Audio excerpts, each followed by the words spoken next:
दुनिया पाप से भर चुकी थी, परंतु एक व्यक्ति था जो अब भी परमेश्वर के साथ चलता था, नोह।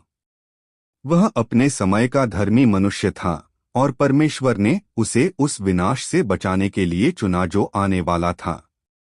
परमेश्वर ने नोह से कहा, तू और तेरा पूरा परिवार जहाज पोत में आ जाओ, क्योंकि मैंने देखा है कि इस पीढ़ी में केवल तू ही मेरे सामने धर्मी है। हर शुद्ध जानवर में से 7 जोड़े ले ले, नर और मादा, और अशुद्ध जानवरों में से 2, एक नर और एक मादा। आकाश के पक्षियों में से भी 7 जोड़े ले ले, ताकि उनकी संतति पृथ्वी पर बनी रहे। फिर परमेश्वर ने कहा, अब से 7 दिन बाद मैं पृथ्वी पर 40 दिन और 40 रात तक मूसलधार वर्षा करूंगा। मैं उन सभी जीवों को मिटा दूंगा जिन्हें मैंने बनाया है।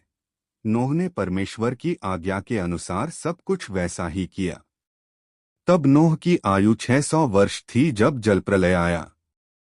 वह, उसकी पत्नी, उसके पुत्र शेम, हाम और यापेत और उनकी पत्नियां जहाज में प्रवेश कर गए। हर प्रकार के जानवर, जैसे परमेश्वर ने कहा था, नर और मादा के रूप में जहाज में आए। 7 दिन बीते, फिर आकाश खुल गया। गहरे समुद्र के सोते फूट पड़े और स्वर्ग के द्वार खुल गए। वर्षा पृथ्वी पर 40 दिन और 40 रात तक होती रही। पानी इतना बढ़ा कि जहाज जमीन से ऊपर उठ गया। जल पृथ्वी पर फैल गया और यहाँ तक कि सबसे ऊंचे पहाड़ भी पानी में डूब गए। धरती पर रहने वाला हर प्राणी, पक्षी, पशु, रेंगने वाले जीव और मनुष्य सब नष्ट हो गए। जिनमें जीवन की सांस थी, वे सब समाप्त हो गए।